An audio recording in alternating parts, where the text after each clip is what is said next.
Dans la catégorie des moteurs à combustion externe, le deuxième moteur auquel nous allons nous intéresser est le moteur d'Ericsson.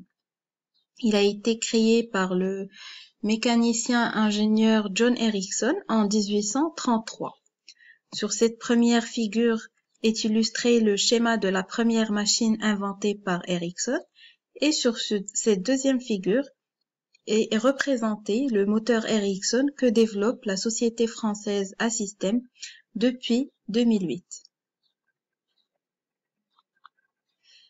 Comme pour le moteur Stirling, et puisque la combustion est externe, le moteur d'Ericsson présente l'avantage d'accepter différentes sources de chaleur telles que la chaleur fatale, les combustibles fossiles, la biomasse, l'énergie solaire, etc. Il trouve ses applications dans le domaine de la micro-cogénération, utilisée par exemple pour la production des besoins de chauffage et de l'eau chaude sanitaire dans un bâtiment. Il est utilisé également pour la conversion d'énergie à partir du solaire ou de la biomasse. Le moteur Ericsson constitue une machine à écoulement continu. Il est donc composé par une succession de systèmes ouverts. Ce moteur est très comparable à la turbine à gaz que nous avons déjà étudiée dans la catégorie des moteurs à combustion interne, sauf que le moteur d'Ericsson représente une machine beaucoup plus perfectionnée que la turbine à gaz, car Ericsson avait compris l'intérêt de l'échangeur récupérateur comme dans le moteur de Stirling. On a déjà vu que le moteur de Stirling utilise un régénérateur adiabatique. Le moteur de Stirling a été inventé quelques années avant, en 1816, et donc Ericsson, qui a inventé le moteur Ericsson, avait bénéficié de l'expérience du cycle de Stirling. On peut donc dire que la machine de Joule n'était qu'une version simplifiée de celle d'Ericsson, puisque Joule n'avait pas prévu de récupérateur d'énergie. Les systèmes ouverts qui forment le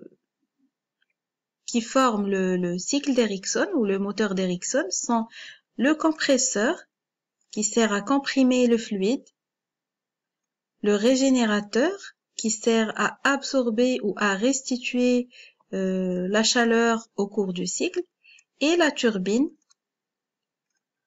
qui a pour rôle de convertir l'enthalpie du fluide en une énergie mécanique, c'est-à-dire en un travail.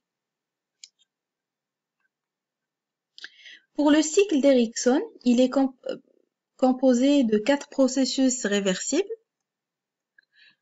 commençant par le point 1. Donc, du point 1 au point 2, le fluide passe par le compresseur. Il est comprimé d'une manière isotherme réversible. Et pour que la température soit ou reste maintenue constante, il est nécessaire de soustraire la chaleur Q12. Du point 2 au point 3, le fluide passe par l'échangeur de chaleur, qu'on a appelé régénérateur.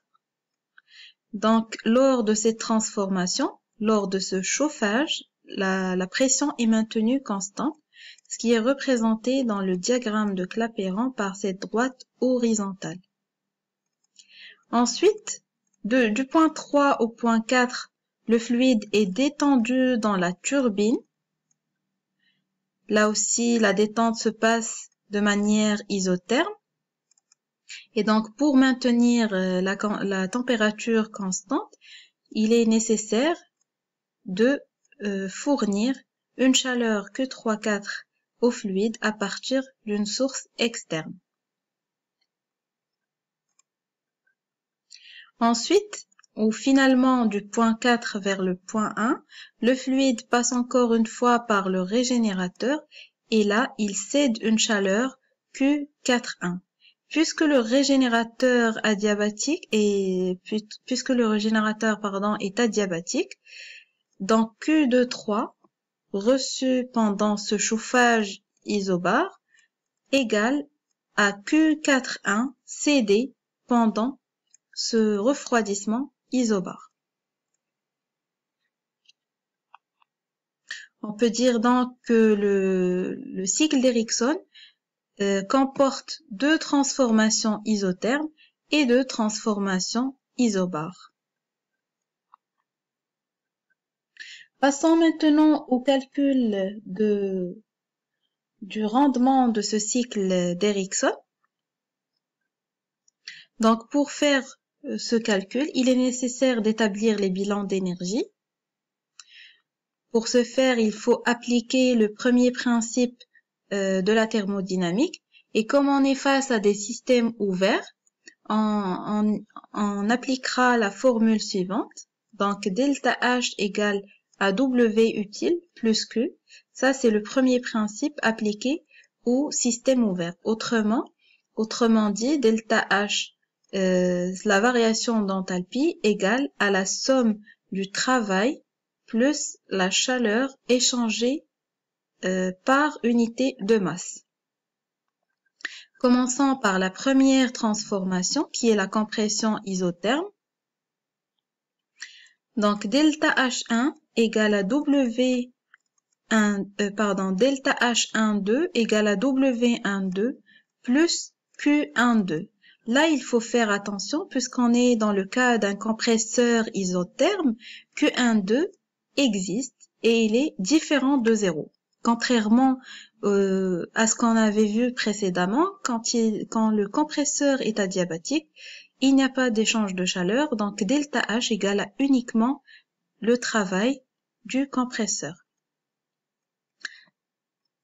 Du coup, W12 égale à l'opposé de Q12 égale à l'intégrale de 1 jusqu'à 2 de P dV.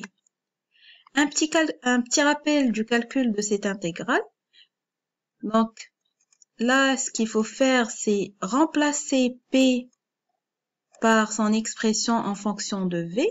Donc, selon la loi des gaz parfaits, PV égale à nRT, on remplacera P par nRT sur V.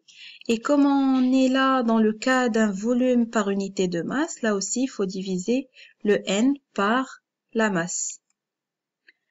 Donc, on aura W12 qui est égal à N sur M, RT1, l'intégrale de 1 jusqu'à 2 de dV sur V. La primitive de 1 sur V, c'est ln de V.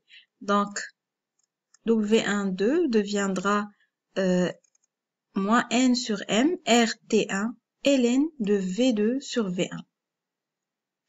Comme on est dans le cas d'une transformation isotherme, donc la température est constante, T1 égale à T2 égale à T.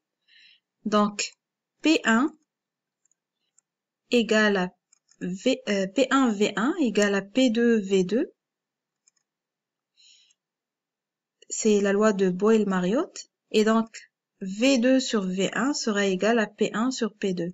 Je remplace dans cette expression V2 sur V1 par P1 sur P2. On obtiendra l'expression suivante qui est notée ici.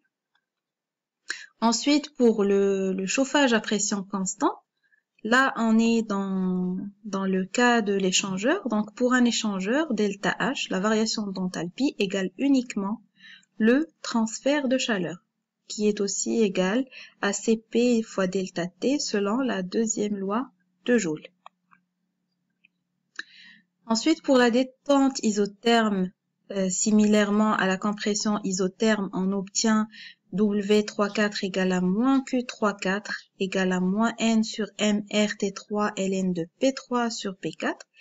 Et puisque là, on a deux transformations isobares, donc P3 égale à P2 et P4 égale à P1. Si je remplace, j'obtiendrai l'expression suivante. Bien sûr, là, on aurait P2 sur P1, mais puisqu'on a enlevé le signe moins, on aura P1 sur P2.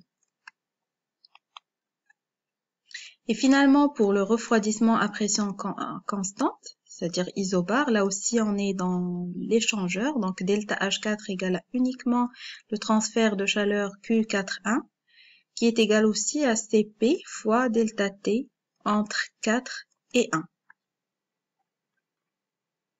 Donc, je reviens à l'expression du rendement, qui est, comme on avait vu précédemment, égal au travail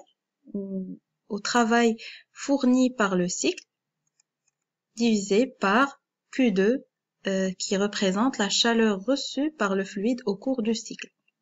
Donc, pour le travail fourni, il est égal à W12, travail de compression, plus le travail de détente, W34, qui sont égaux à moins Q12 moins Q34.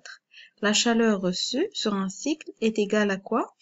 Est égale à Q23 dans l'échangeur plus Q34 plus Q41.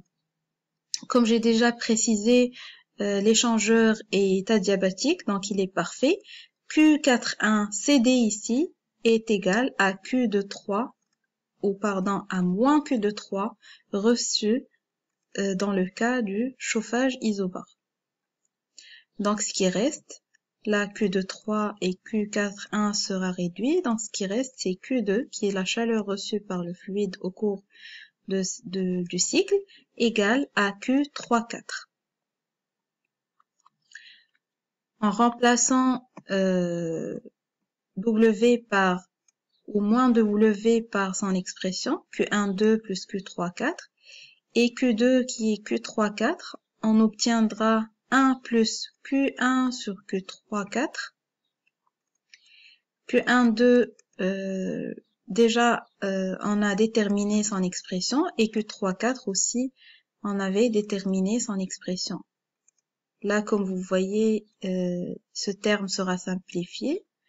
Donc, ce qui reste, c'est T1 sur T3, moins T1 sur T3. Donc, finalement, le rendement d'Erickson égale à 1 moins T1 sur T3. Ce rendement est égal, comme pour le moteur Stirling, à celui du cycle de Carnot,